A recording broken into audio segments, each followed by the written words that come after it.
Indian രാഷ്ട്രീയത്തിൽ സമീപകാലത്ത് ഏറ്റവും കൂടുതൽ ചർച്ച ചെയ്യപ്പെട്ടതും വിവാദപരവുമായ നിയമനിർമ്മാണങ്ങളിലൂടെ ശ്രദ്ധേയമായ സംസ്ഥാനമാണ് അസം. മുഖ്യമന്ത്രി ഹിമന്ത ബിശ്വ ശർമ്മയുടെ നേതൃത്വത്തിലുള്ള BJP സർക്കാർ തങ്ങളുടെ ഭരണ പരിഷ്കാരങ്ങൾ ഒരുപടി കൂടി മുന്നോട്ട് കൊണ്ടുപോയിരിക്കുകയാണ്.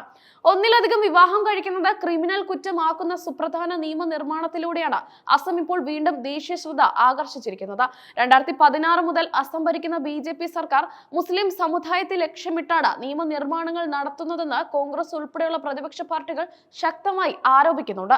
എന്നാൽ ഈ വിമർശനങ്ങളെയും രാഷ്ട്രീയ പ്രതിഷേധങ്ങളെയും അവഗണിച്ച് തന്റെ ഉറച്ച നിലപാടുകളിൽ നിന്ന് ഒരടി പിന്നോട്ട് പോകാതെ മുന്നോട്ട് പോവുകയാണ് ഹിമന്ത ബിശ്വ ശർമ്മ.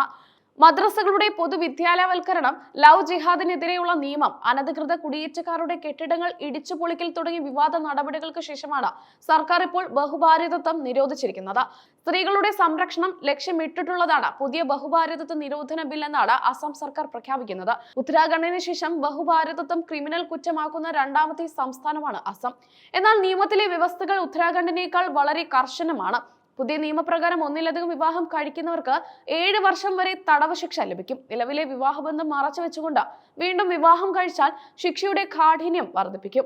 ഇത്തരം കേസുകളിൽ പ്രതിക്ക് 10 വർഷം വരെ അഴി എണ്ണേണ്ടി വരും. മാത്രമല്ല, കുറ്റകൃത്യം ആവർത്തിക്കുന്നവർക്ക് ഇരട്ടി ശിക്ഷ ഉറപ്പാക്കാനുള്ള വ്യവസ്ഥകളും നിയമത്തിൽ ഉൾപ്പെടുത്തിയിട്ടുണ്ട്.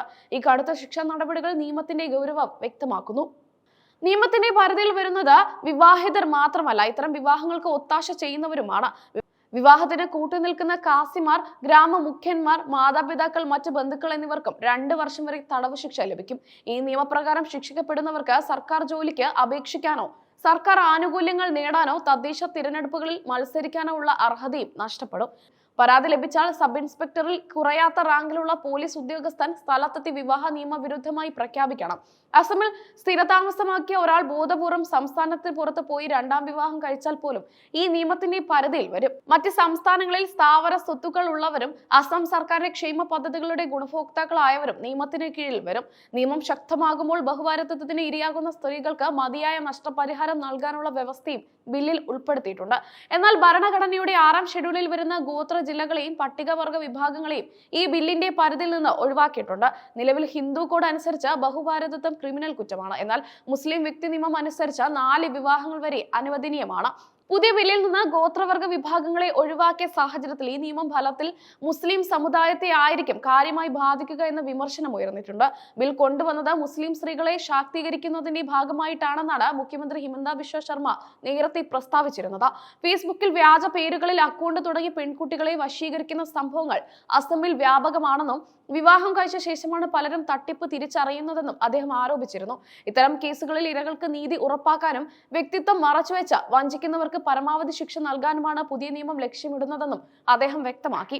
ബഹുഭാര്യത്വ നിരോധത്തിന് പിന്നാലെ അടുത്ത വർഷം നടക്കാനിരിക്കുന്ന നിയമസഭാ തിരഞ്ഞെടുപ്പിന് മുമ്പ് ഏകീകൃത സിവിൽ കോഡ് നടപ്പിലാക്കുമെന്ന ഉറപ്പ് മുഖ്യമന്ത്രി ഹിമന്ത ബിശ്വ ശർമ്മ നൽകിയിട്ടുണ്ട്. കൂടാതെ സ്ത്രീകളുടെ വിവാഹപ്രായം 19 നിന്ന് 21 ഉയർത്തുമെന്നും അദ്ദേഹം പ്രഖ്യാപിച്ചിട്ടുണ്ട്. 2020 ഡിസംബറിൽ സർക്കാർ നടത്തുന്ന എല്ലാ മദ്രസകളുടെയും പ്രവർത്തനം നിർത്തി പൊതുവിദ്യാഭ്യാസ സ്ഥാപനങ്ങളാക്കി മാറ്റാനുള്ള അന്നത്തെ വിദ്യാഭ്യാസ മന്ത്രിയായിരുന്ന ഹിമന്ത ബിശ്വ ശർമ്മയുടെ തീരുമാനം വലിയ വിവാദമായിരുന്നു. പിന്നീട് ഇത് മുസ്ലിം സമുദായത്തിന്റെ വിദ്യാഭ്യാസ പുരോഗതിക്ക് ഗുണം ചെയ്തുവെന്ന് ഒരു വിഭാഗം ചൂണ്ടിക്കാണിക്കുന്നു. അനധികൃത കുടിയേറ്റക്കാരുടെ കെട്ടിടങ്ങൾ പൊളിച്ച് നീക്കിയ സർക്കാരിന്റെ നടപടിയും വലിയ പ്രതിഷേധങ്ങൾക്കിടയാക്കിയിരുന്നു. ഭൂമി ജിഹാദ് ആണെന്ന് ആരോപിച്ച മുസ്ലിം വിഭാഗത്തിൽപ്പെട്ടവരുടെ 150 വീടുകളാണ് പോലീസ് ബലം പ്രയോഗിച്ച് തകർത്തത്. ഈ വിഷയത്തിൽ കാംരൂപ് ജില്ലയിലെ കച്ചുതാലിയിൽ പോലീസ് വെടിവയ്പുണ്ടാകുകയും 2 ഗ്രാമീണർ കൊല്ലപ്പെടുകയും ചെയ്തിരുന്നു. സംരക്ഷിത വിഭാഗങ്ങൾക്കായി ഭൂമി കൈമാറ്റം പരിമിതപ്പെടുത്തിയതിനു പുറമെ ഗോത്രവർഗക്കാരുടെ ഭൂമി മറ്റാരും കൈവശപ്പെടുത്താതിരിക്കാൻ പുതിയ നിയമനിർമ്മാണം കൊണ്ടുവരുമെന്നും ഹിമന്ത ഉറപ്പ് നൽകിയിട്ടുണ്ട്.